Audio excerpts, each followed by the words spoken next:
पुढचा पॉईंट आहे physical properties of alcohols and phenols. Physical properties of alcohols and phenols. Physical properties of alcohols and phenols. त्याच्यामध्ये पहिला point येणार आहे the nature of intermolecular forces. First is the nature of intermolecular forces.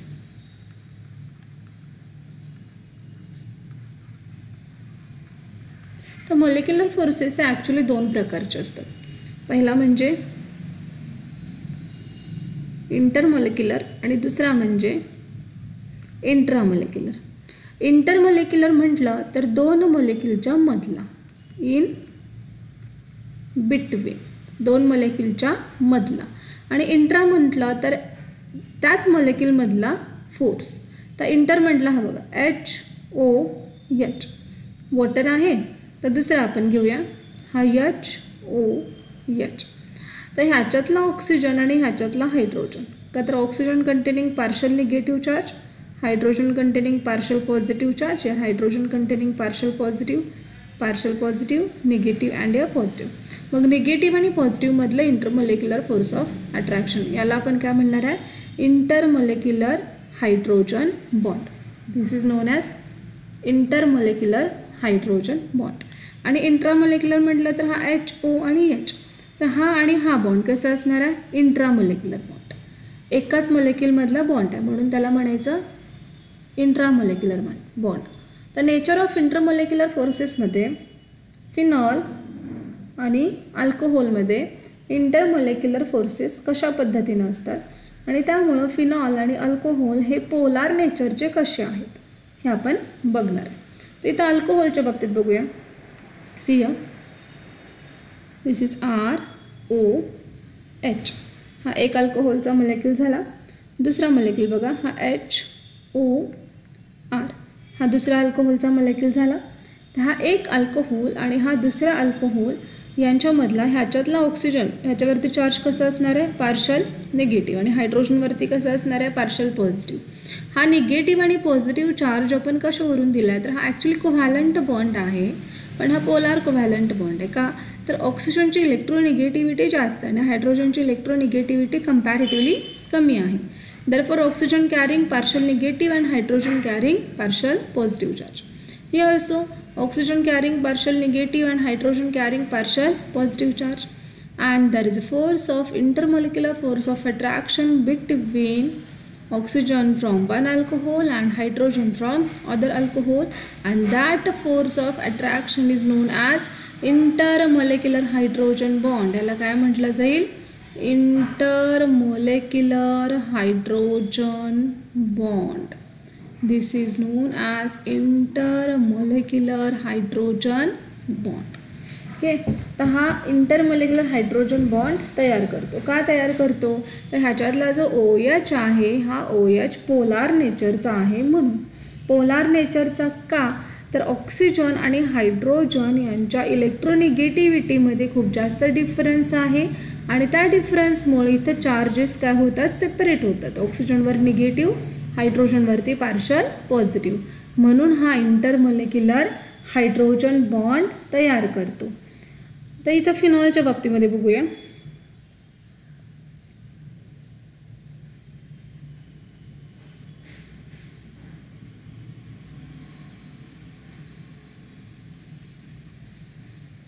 Suppose आपण अशा पद्धतीने दोन phenolic molecule घेतले तर ह्याच्यातला हा O हा H आणि ह्याच्यातला हा O आणि हा H.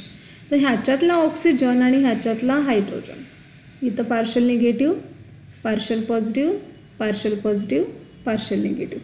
तर ह्याच्यातला ऑक्सिजन आणि ह्याच्यातला हायड्रोजन यांच्यामध्ये तयार झालेला जो बॉन्ड आहे त्या बॉन्डलाही काय म्हणायचं इंटरमॉलिक्युलर हायड्रोजन बॉन्ड.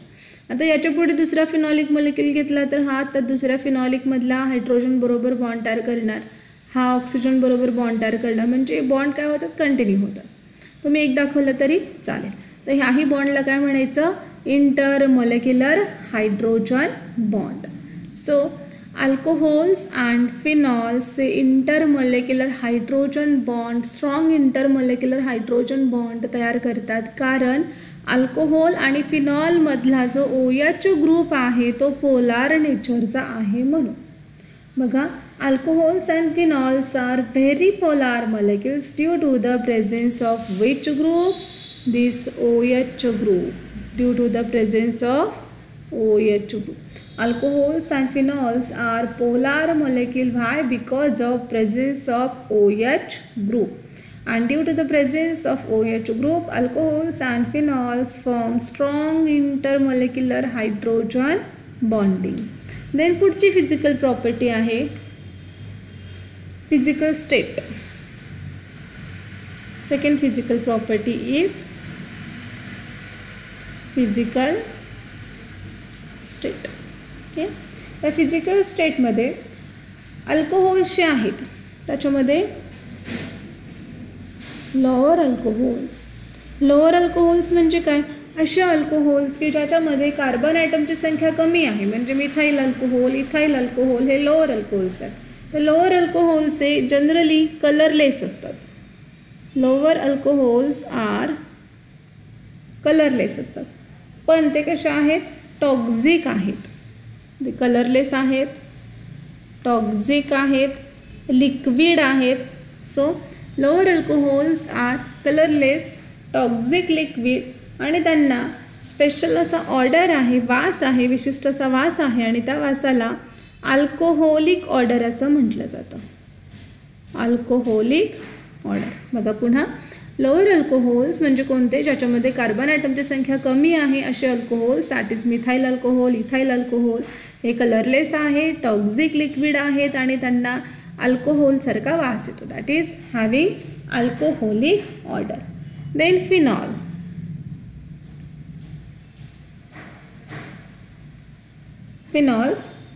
फिनॉल्स हे सुद्धा कलरलेस आहेत. Phenols are also colorless. These are also toxic. Phenol सुद्धा कलरलेस आहेत, टॉक्झिक आहेत आणि लो मेल्टिंग सॉलिड आहेत. जसं की अल्कोहोल्सना आपण लिक्विड म्हटलं तर फिनॉल्स हे लो मेल्टिंग सॉलिड्स आहेत. Toxic but low melting solids. Phenols are colorless, toxic, low melting solids having characteristic carbolic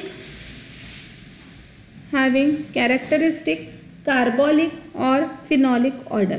त्यांचा जो वास आहे त्या वासाला कार्बोलिक किंवा फिनॉलिक असं म्हटलं जातं. हॅव्हिंग कॅरेक्टरिस्टिक कार्बोलिक और phenolic odour. Having characteristic carbolic और फिनॉलिक ऑर्डर. फिनॉललाच कार्बोलिक ॲसिड असं सुद्धा म्हटलं जातं. Phenols are also known as carbolic acids. बघा फिजिकल स्टेटमध्ये काय काय बघितलं आहे. Alcohols are colourless, toxic liquids and having alcoholic order.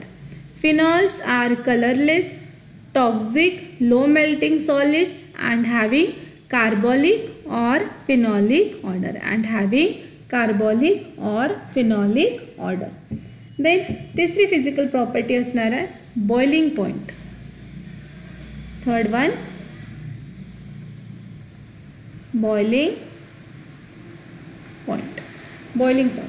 Boiling point of alcohols and phenols. See here, boiling point of alcohols and phenols increases with molecular mass. Boiling point of alcohol and phenol increases with molecular mass and decreases with the branching. And first point, second point, हे दोन्ही point लक्षात ठेवायचे. Decreases with branching. जे molecular मास जसं वाढत जाईल तसा boiling point वाढत जातो आणि ब्रँचिंग वाढत जातील तसा बॉइलिंग पॉईंट डिक्रीज होतो. ब्रँचिंग वाढत जातील तसा बॉइलिंग पॉईंट जो आहे तो डिक्रीज होतो. तर ह्यासाठी आपण एक्झाम्पल बघूया. त्यासाठी आपण स्ट्रक्चर्स घेऊयात. तर पहिला स्ट्रक्चर आहे methyl alcohol. C CH3OH C2H5OH आणि N प्रोपिल अल्कोहोल घेऊयात. हे 3 एक्झाम्पल घेतले. आता ह्या तिघांमध्ये आपल्याला बॉइलिंग पॉईंटची इन्क्रीजिंग किंवा डिक्रीजिंग ऑर्डर लावायचे. मग पहिला पॉईंट काय सांगतोय, boiling point increases with molecular मास. मग मिथाइल अल्कोहोलपेक्षा इथाइल अल्कोहोलचं मॉलिक्युलर मास हे जास्त आहे कारण कार्बनची संख्या वाढली आहे. इथाइल अल्कोहोलपेक्षा प्रोपाइल अल्कोहोलचं मॉलिक्युलर मास जास्त आहे, पुन्हा कार्बनची संख्या वाढली आहे. म्हटल्यावरती बॉइलिंग पॉईंट कसा असायला पाहिजे, मिथाइल अल्कोहोलचा बॉइलिंग पॉईंट आहे 65 डिग्री सेंटीग्रेड, इथाइल अल्कोहोलचा बॉइलिंग पॉईंट आहे 78 डिग्री सेंटीग्रेड आणि एन प्रोपाइल अल्कोहोलचा बॉइलिंग पॉईंट आहे 97 डिग्री सेंटीग्रेड. सगळ्यात जास्त बॉइलिंग पॉईंट कोणाचा, एन प्रोपाइल अल्कोहोलचा. Therefore, boiling point increases with molecular mass increases. Boiling point increases with molecular mass increases. दुसरा पॉइंट काय सांगते बघा, boiling point decreases with branching. Boiling point decreases with branching. मग त्यासाठी आपण पुन्हा एक्झाम्पल घेऊयात. सी ह्या CH3 CH2 CH2OH हा आपण एन प्रोपाइल अल्कोहोल घेतला.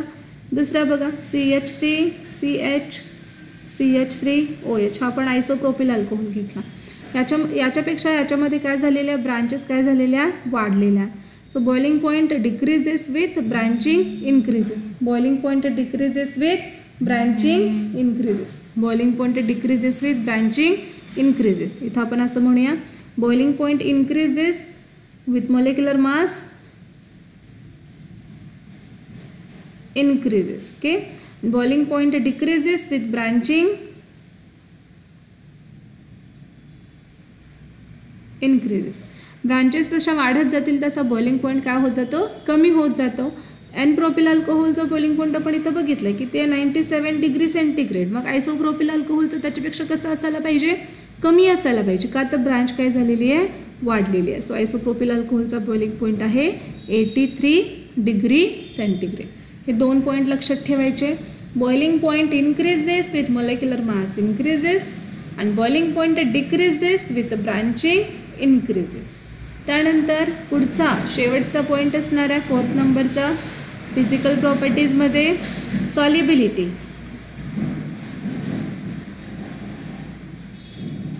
सॉल्युबिलिटी फिनॉल्स आणि लोअर अल्कोहोल्सचे आहेत अप टू 3 कार्बन ॲटम. म्हणजे कोणत्या, तर अल्कोहोलमध्ये बघितलं तर मिथाइल अल्कोहोल, इथाइल अल्कोहोल आणि प्रोपिल अल्कोहोल. ते C3H7 म्हणा, त्यामध्ये N असू द्यात, आयसो असू द्यात. ठीक आहे, मिथाइल अल्कोहोल, इथाइल अल्कोहोल आणि प्रोपिल अल्कोहोल ज्याच्यामध्ये कार्बन ॲटमची संख्या 3 पर्यंत आहे असे फिनॉल्स आणि alcohols show appropriate solubility in water. हे कसे आहेत, वॉटर सॉल्युबल आहेत. हे वॉटर सॉल्युबल आहेत. फिनॉल्स अँड अल्कोहोल्स हॅव्हिंग अल्कोहोल्समध्ये 3 कार्बन ॲटम पर्यंत आणि फिनॉलमध्ये लोअर फिनॉल्सचे आहेत. हे वॉटरमध्ये सॉल्युबल आहेत. appreciable solubility in water due to the ability to form intermolecular hydrogen bonding with water. म्हणजे वॉटर बरोबर ते हायड्रोजन बॉन्ड तयार करतात. आता ते कसे तयार करतात, अल्कोहोलमध्ये सी हा जर वॉटर घेतला H2O स्प्लिट करून घेऊया HOH हा वॉटर. तर वॉटर बरोबर फिनॉल काय करतात किंवा अल्कोहोल काय करतात, हायड्रोजन बॉन्डिंग तयार करतात. मग अल्कोहोल हा HOR that is ROH. अल्कोहोलमधला H आणि वॉटरमधला O का तर इथं चार्जेस सेपरेट होतात. ह्याच्यावरती पार्शल मायनस, इथं पार्शल प्लस, इथं पार्शल प्लस. हाही पोलार आहे म्हणलं, ह्याच्यावरती पार्शल मायनस आणि ह्याच्यावरती पार्शल प्लस. मग ह्याच्यातला मायनस आणि ह्याच्यातला प्लस किंवा ह्याच्यातला प्लस घेतला, या बाजूला जर बॉन्ड फॉर्म केला तर अशा पद्धतीने येणार बघा. या बाजूला जर बॉन्ड फॉर्म केला तर वॉटरमधला हायड्रोजन घेतला तर अल्कोहोलमधला ऑक्सिजन घ्यायचं दॅट इज O. या पद्धतीने घ्यायचं. वॉटरमधला हायड्रोजन घेतलात तर अल्कोहोलमधला ऑक्सिजन आणि वॉटरमधला ऑक्सिजन घेतलात तर अल्कोहोलमधला हायड्रोजन. ह्याच्यावरती पार्शल मायनस आणि ह्याच्यावरती पार्शल प्लस. मग यासारखा वॉटर बरोबर तो हायड्रोजन बॉन्ड फॉर्म करतो म्हणून तो वॉटरमध्ये सॉल्युबल आहे. हायड्रोजन बॉम्ब फॉर्म करतो म्हणून तो सॉल्युबल आहे. बघा पुन्हा, लोअर अल्कोहोल्स आणि फिनॉल्स हे वॉटर बरोबर हायड्रोजन बॉन्डचं फॉर्मेशन करतात म्हणून ते वॉटरमध्ये सॉल्युबल आहेत. तर अल्कोहोलचा हायड्रोजन बॉन्ड इथं आपण बघितला. फिनॉलचा हायड्रोजन बॉन्ड कसा येणार आहे बघा, त्यासाठी इथं फिनॉल OH आणि इथला जर H घेतला तर वॉटरमधलं काय येणार, ऑक्सिजन. फिनॉलमधला H घेतला तर वॉटरमधला ऑक्सिजन. इथं चार्जेस सेपरेट करायचे, इथं मायनस, इथं प्लस, इथं मायनस, इथं प्लस आणि इथं प्लस. ऑक्सिजनवर मायनस आणि हायड्रोजनवर प्लस. तर ह्याच्यातला प्लस आणि ह्याच्यातला मायनस ह्यांच्यामध्येही काय तयार होतं, इंटरमॉलिक्युलर हायड्रोजन बॉन्ड. मग वॉटर बरोबर ते इंटरमॉलिक्युलर हायड्रोजन बॉन्ड तयार करतात म्हणजेच ते वॉटरमध्ये कसे आहेत, सॉल्युबल आहेत. मग जसं ब्रांचेस वाढत गेल्या किंवा चेन मोठी होत गेली तर काय होतं, हायड्रोजन बॉन्ड हा वीक होत जातो. मग हायड्रोजन बॉन्ड जर वीक झाला तर सॉल्युबिलिटी सुद्धा कशी होत जाते, कमी होत जाते. म्हणून लोअर अल्कोहोल्स आणि फिनॉल्स हे वॉटरमध्ये कशा आहेत, सॉल्युबल आहेत. पण मॉलिक्युलर वेट वाढत गेलं की सॉल्युबिलिटी सुद्धा काय होत जाते, कमी होत जाते. So here is a physical properties of alcohols and phenols. Then पुढच्या लेक्चरला आपण chemical properties of alcohols and phenols हा पॉईंट बघूयात.